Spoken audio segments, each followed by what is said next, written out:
The basketball world woke up expecting just another day in the WNBA, but something felt different. Whispers moved through fan circles and newsrooms. A sudden press conference was scheduled, but no one was quite sure why. The names attached, Sophie Cunningham, Lexy Hull, and Indiana Fever's head coach Stephanie White, added to the mystery. These weren't just any league figures. They represented skill, leadership, and a deep connection to the game.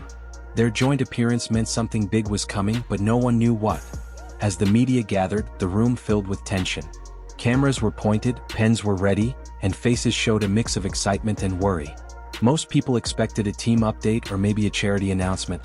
Instead, the air shifted as the three women entered. Their expressions were serious, their movements careful. It was clear this was no ordinary event. The focus of the conference soon became clear, but only in hints at first.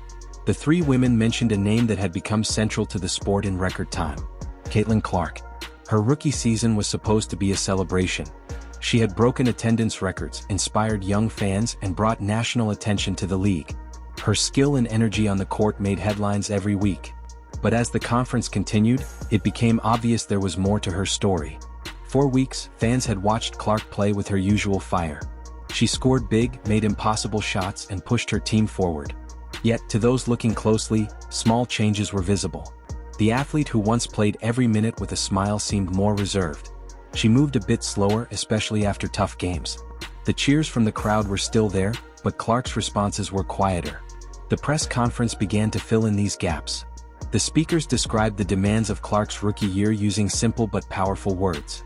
The league's excitement about its new star had meant more games, more travel, and little time to rest.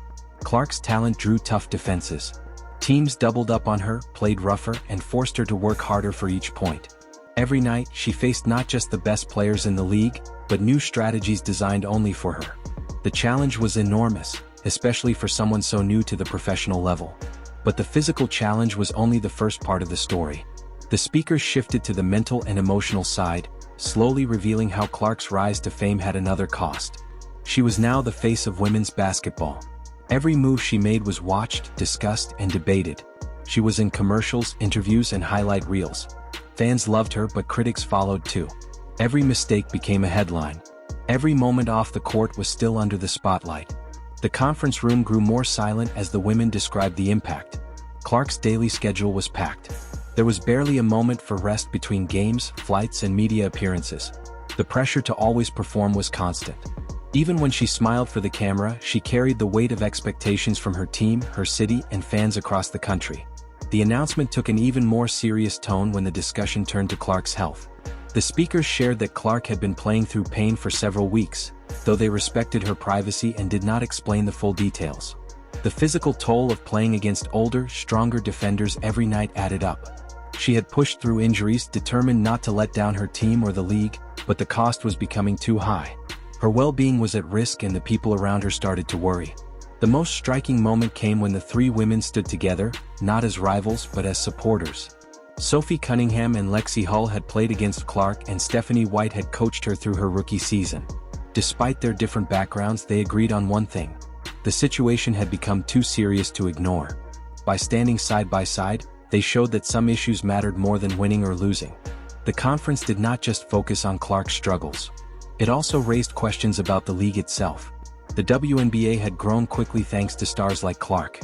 But its systems hadn't kept pace. Players still traveled on commercial flights, sometimes arriving at games tired and sore.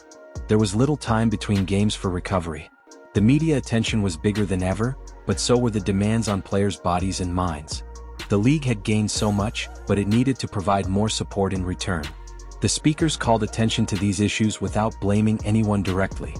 They asked for better schedules, more player support, and a greater focus on health and wellness. The message was clear.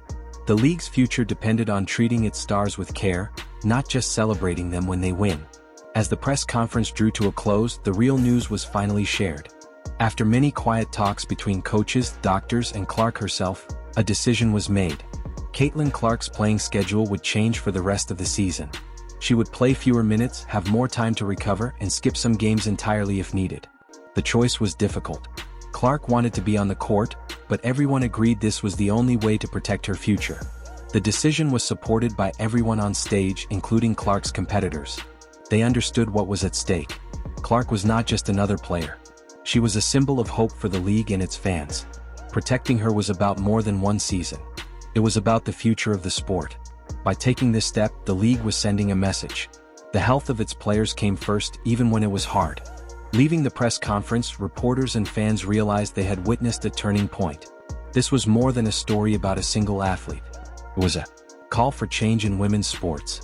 The courage shown by Cunningham, Hull, and White would not be forgotten. They had stood up for a teammate, a competitor, and a friend. They had shown the world that real leadership means caring for others, even when it isn't easy. For Caitlin Clark, the road ahead would be different. She would have to rest, recover, and wait before returning to her best form. Her journey would be watched closely, but now with more understanding and respect. The hope was that she would return stronger, ready to inspire a new generation of players. The press conference ended, but the discussion had only begun. Fans, players, and coaches started to talk about what needed to change. The league's leaders faced new pressure to improve conditions for all athletes. The story of Caitlin Clark's first season would be remembered for its highs and lows, but also for the moment when the sport decided to put people above everything else. In the end, the announcement was not just about Clark. It was about the future of women's basketball.